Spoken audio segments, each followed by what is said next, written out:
Welcome to another episode of In the Zone. We are honored today to have one of the critical players for the Boston Celtics, Marcus Morris. He's joining us in the zone. Marcus, man, thanks for joining us today. How you doing? I'm good, man. Just working real hard, man. Thanks for inviting me on, man. Nah, man. Now, you were one of the major figures in the postseason.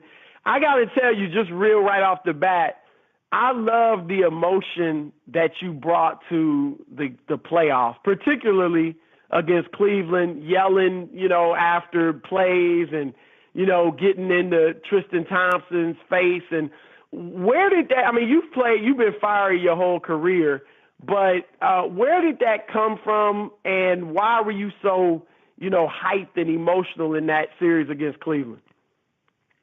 I think, the atmosphere, the importance of the game, I think that brought that type of emotion out of me. Boston has great fans, and, the way they showed their support throughout the playoffs, throughout the season. I think that's what really brought that little bit extra, screaming and that extra attitude to the game. When you look back, maybe I don't know if you saw it on film. What did you think when you saw it on film? Which one? Say it again. What did you think when you saw yourself on film doing that? Man, it was kind of funny because outside of the game and outside of playing basketball, I'm a laid back, quiet dude. So doing that, it was kind of funny, man. It was a little different, but the fans embraced it. They loved me for it, and I wouldn't take it back. I wouldn't change anything. Yeah. Now well, I was going to bring that up. Take us back to Game 7 against Cleveland. Does that game still bother you? Game 7 versus Cleveland, it was hype, man.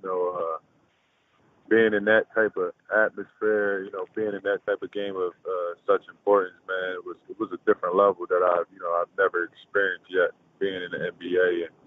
And at first it was a little nervous, but my job was to defend LeBron as best as I possibly could, and that's all my focus was on the entire series. And they got the win, but I definitely think that they knew they had to give everything they had. They had to play as well as they could to beat us. I thought they would win the series, but I remember saying on the air, I thought you guys would give Golden State a better series. I thought you had matchups that, fit that series better. What do you think would have happened if you guys had been able to get past Cleveland? How do you think things would have went against the Warriors?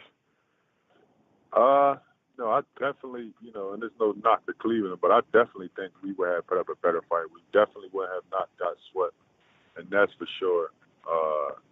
Cleveland, them first two games, they were really critical.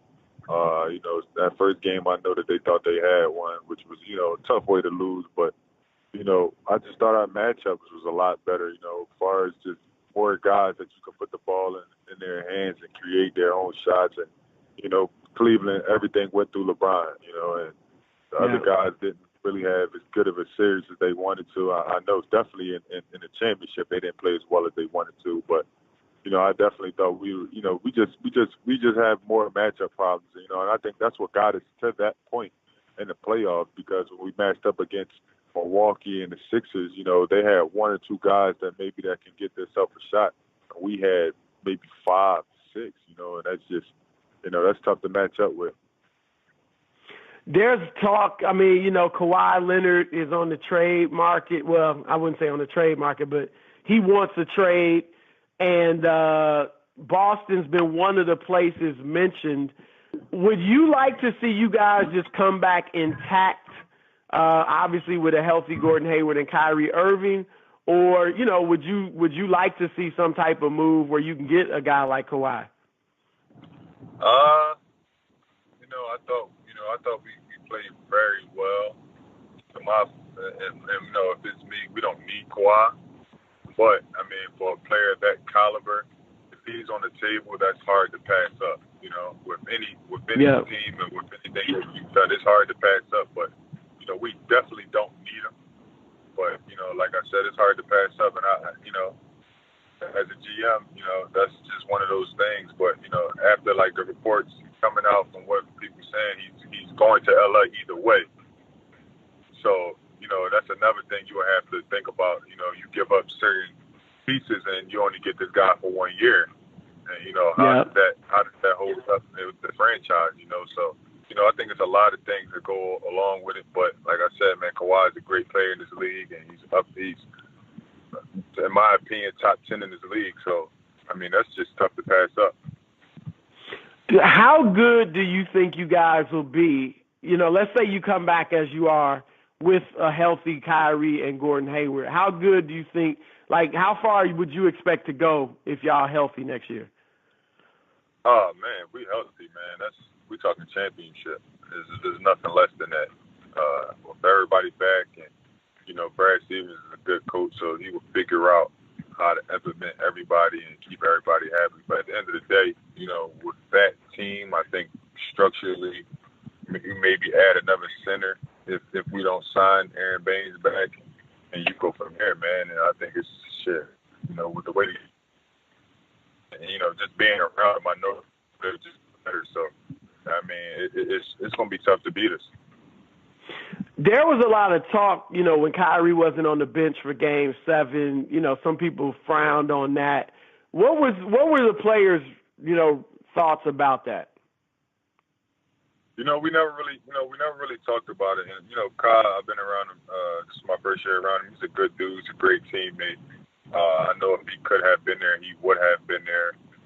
You know, but at the end of the day, we weren't really focused on who's sitting on the bench and who's not. You know, this is the biggest game of all of our careers. So, you know, I don't think that, you know, that was a big major, you know, part in what we were doing to try to win. He was at, you know, certain practices and things like that, being around the team and, you know, helping. But, I mean, in Game 7, he wasn't there. He had to have surgery. So, you know, it's nothing that we can really, you know, say because, you know, I don't think that changed the outcome of the game. You know, we still have to play the game with him on the bench or out, out. So, I mean, I know everybody would like to see him there, but he has other things that he had to do, and he had to get surgery. So there's nothing we can really do about that. Obviously, everybody's, you know, looking at free agency. Where will LeBron go? You know, Paul George, guys like that. Are you as into it as the fans? I mean, everybody seems to be on the edge of their seats. You know, the fans, you know, they're on the edge of their seats about a lot of shit. But, you know, one thing I can say, man, is if he does leave, and that's what I'm watching to see, if he does leave, Boston will own the East. You know, and that's just what it is. You know, it's just what it is, man. And that's how it goes. If he stays on the East, then you know we still have to, you know, fight against LeBron. But if he goes to the West, we own the East. Now a lot of people talking about, you know, Embiid and Joel Embiid and Ben Simmons in Philly. You wouldn't be. I mean, obviously you give them their respect, but you really wouldn't be too worried about them. You feel like y'all would just have it. Y'all would have the East.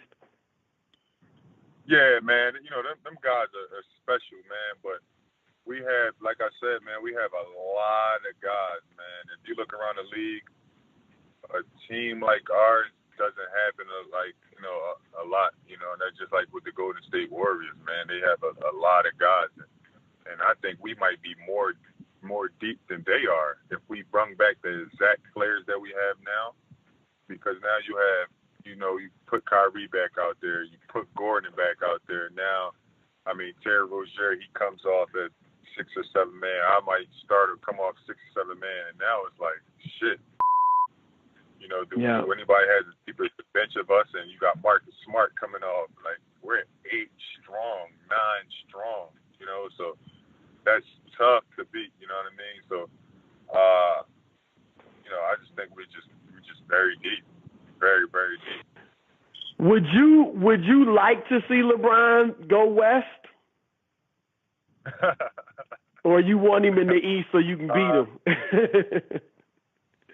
Man, at this point, man, if he stays in Cleveland, they don't get anybody, we definitely won't lose to him again.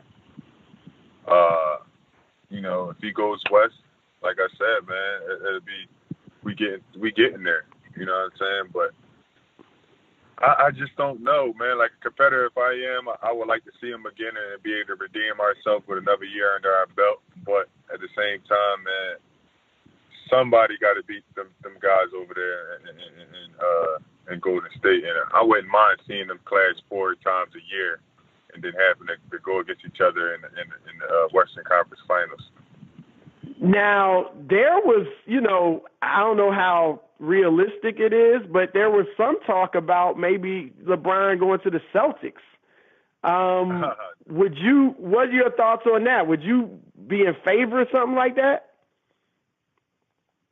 See, I'm from the old school, man. We clashed up against him. I want to go against him again, man. I can't. I would be joining them to get better. I would want to go against him and beat him before that happened.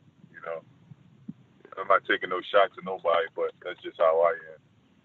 Yeah. Well, so what's your thought? I mean, obviously you got a lot of guys trying to team up and make quote unquote super teams. What's your feeling on that? A lot of old school cats criticize it and say, man, compete. What's your thought on kind of these newfangled super teams? I mean, that's just the way the league's going right now. You've got Golden State, and it's just tough to beat them. So it's either we get better teams and where the teams are so-called super teams, or we just continue to let Golden State get to where they're going every year. That's just it. There's no way around it.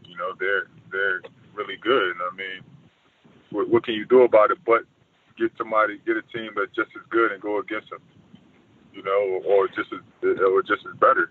They've won 3 out of the last 4 years, and in any league that's so tough to do. So, I mean, I feel like at this point there's no other choice but to get other teams to beat those guys. When you look at Horford, Al Horford, Gordon Hayward, Kyrie Irving, 3 All-Stars, you and Rozier, that's great depth. Tatum, Jason Tatum looks like he's got a great future. Jaylen Brown. I mean, do you kind of feel like you guys are a super team? With the emergence of the younger guys, I definitely do, man. They, the way they open up the league odds, and playing as well as they did when Kai and a couple other guys down, I think we're right on the edge of having that super team. With another year and the work ethic that those guys have, and and the coach that we have, we're just about right there. Just implementing Hayward back in, it would be, that would be exciting to see how that goes, and that we're really waiting on that, really. And if he comes back and he plays his normal self, man, I feel like it's hard to beat us. It'd be really tough to beat us. You've guarded and played against, the best wing players in the league. How good can Jason Tatum be? I mean, I think most people think he can be a star, but what do you think is, the heights that he'll reach? Maybe if there's a player, can he get to a KD level? Can he get to a, Kawhi level? Or what? How good can he be? Man, sky's the limit for that kid. I think he's going to be really, really, really, really good. The only thing I think is that, KD had the ball in his hand a lot coming in the league, so he played through the mistakes, and he didn't have a Kyrie, and he didn't have those guys that, take the ball out of his hand sometimes. And, I think that could be the difference of how fast the development is. He got to play with everybody else, and I think that, the way KD developed was from day one, it was KD and everybody else got in line, you know what I mean? And that's the only thing. I think his development might be just a tad bit slower, but I think he wins more early on, things like that. So you've played, like I said, you've guarded KD, Kawhi, LeBron, Anthony Davis, all these great wing players. People refer to LeBron as the best player in the world. From your experiences of guarding all these guys, is that how you feel? Definitely, man. And that's no knock. KD is a great player. You know what I'm saying? But also, shit, man. When you got Clay and Steph, his percentages are going to go sky high because now you have to guard those guys. The lane becomes very wide open. You know what I mean? And doing what LeBron did this year was definitely special, man. Because hey, we gonna call a spade a spade. The guys around him didn't play well. He literally carried those dudes. You know what I mean? And that was the difference. He carried those dudes. KD is a scorer. He can get it done. His defense has got a lot better, over the years, and he definitely can get it done. But LeBron is dishing, he's rebounding, he's scoring. That's just, he's doing the entire thing, and that's tough to go against. So I'm gonna ask you for your honest opinion. If you were in LeBron's shoes, where would you go this summer? If I was in LeBron's shoes, I would stay home, man. Really? If it was me, I would stay home. And I'm not saying that because, that's what I want him to do, but, that's just me. I would stay home, man. I would try to get some guys over there, and, who doesn't want to play with them? So at the same time, I would get some guys to come over there, and then we go right back at it another year. And, I would definitely stay home. But, it's intriguing, man, that what you can do in L.A. and what you can put together out there and being in L.A. and playing for Magic and things like that, that's definitely intriguing. So that's hard to pass up, So at the end of the day, man, it's a tough decision, man, depending on how bad he wants to win and things like that. But for me, that's just like if I was in Philly, I would stay home and grind it out. That's interesting. Now, of course, you got a twin brother, Markeith, who plays in the league as well. Ironically, y'all have this same scoring average for your careers, 11 points a game. He's a few decimal points ahead of you, but it's basically 11 points for each of you. I got twin girls. They're identical twins like you guys, and I have not seen – they're close. They're really close. But, I haven't seen, how they talk about twins having this extra connection and all that, I haven't really seen that with them.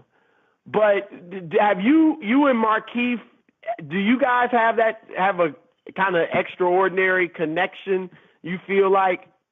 Yeah, for sure, man, because, I think it starts at a younger age. When we were younger, we did everything together. It was, you know what I mean? My mom, growing up, she made sure that we were like really close, and then that led into the sports. So when we played sports, it was always receiver, quarterback, small forward, power forward. So everything was done together. So our minds kind of were connected. It's kind of funny saying it, but we're like connected. Like even when we play now, it's like if we were on the same team, I can make a pass and I know for sure that he will get it, and we will be upset at each other if he didn't. You know what I mean? Or I didn't. And that's just something with twins. It's hard to explain, man. But like even today, like even days, I will call him and he'll be like, "Man, I was just about to call you a second before you called me," or something like that. Or I was just about to say that.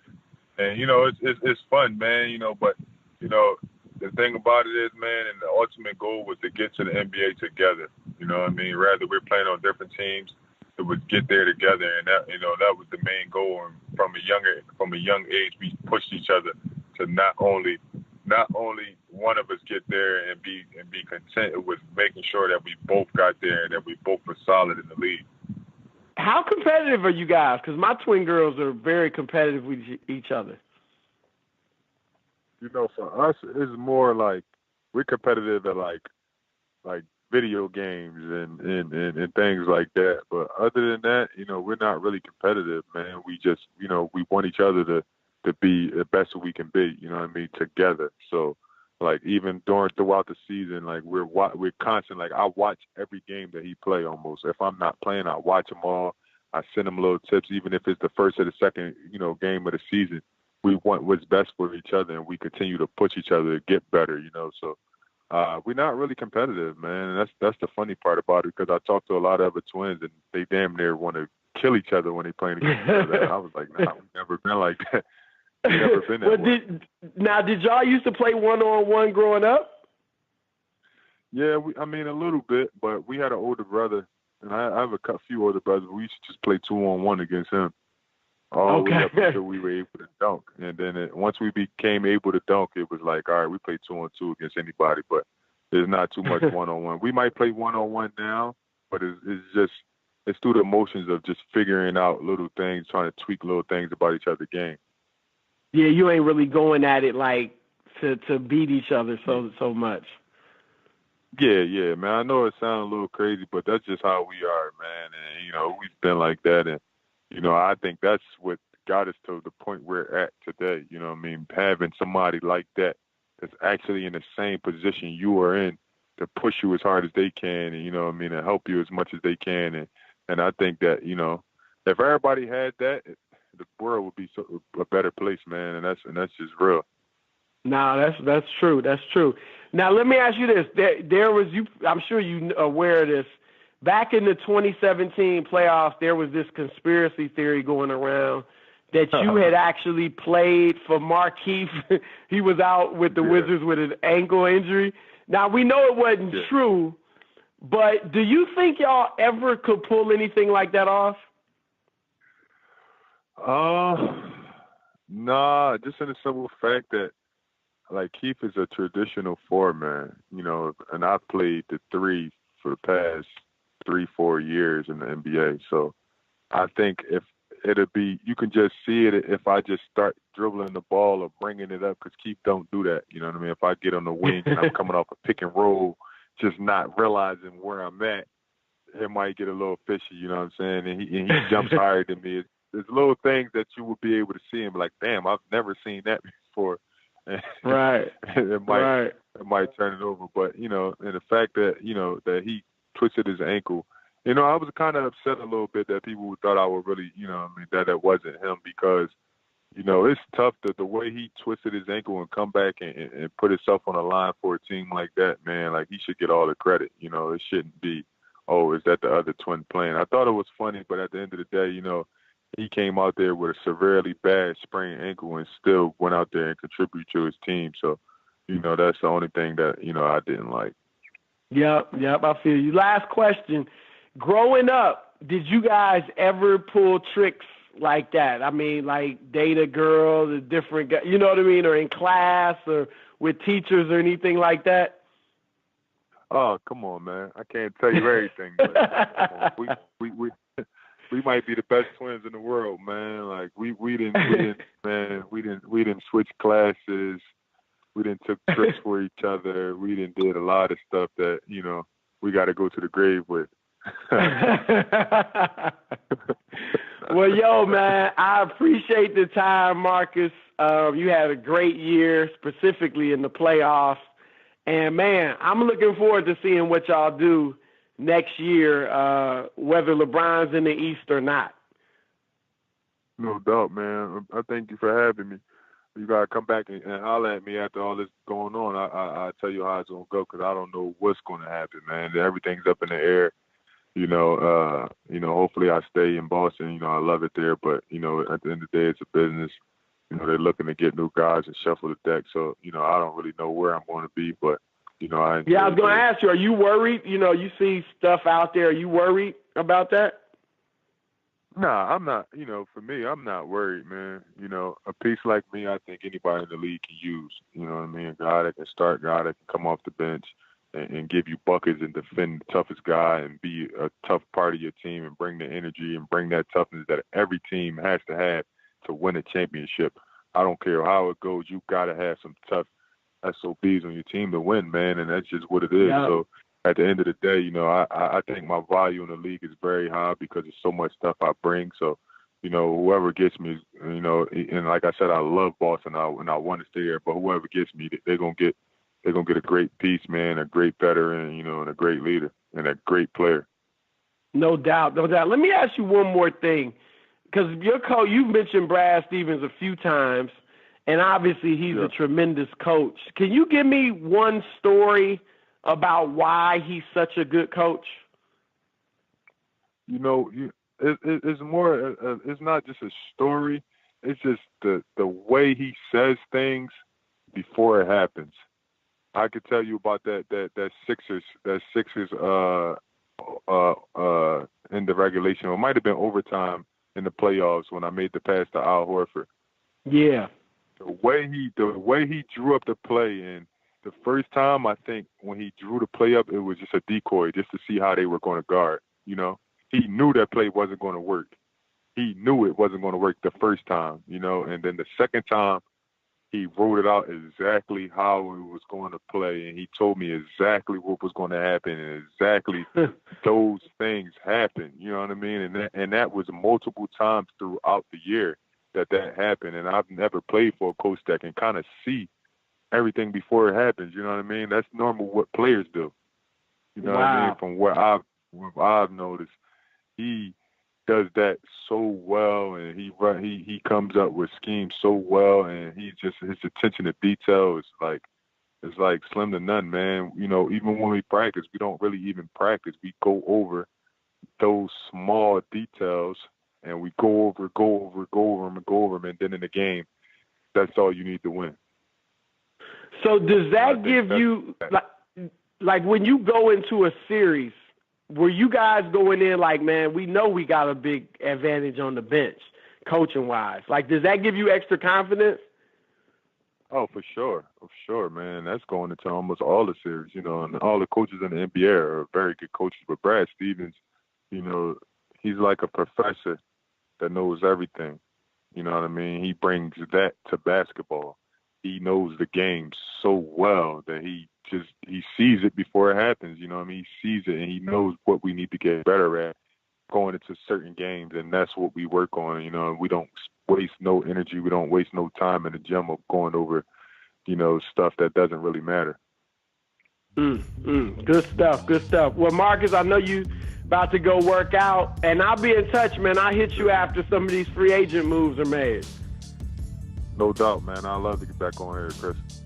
All right, bro. Thanks, man. All right, appreciate it.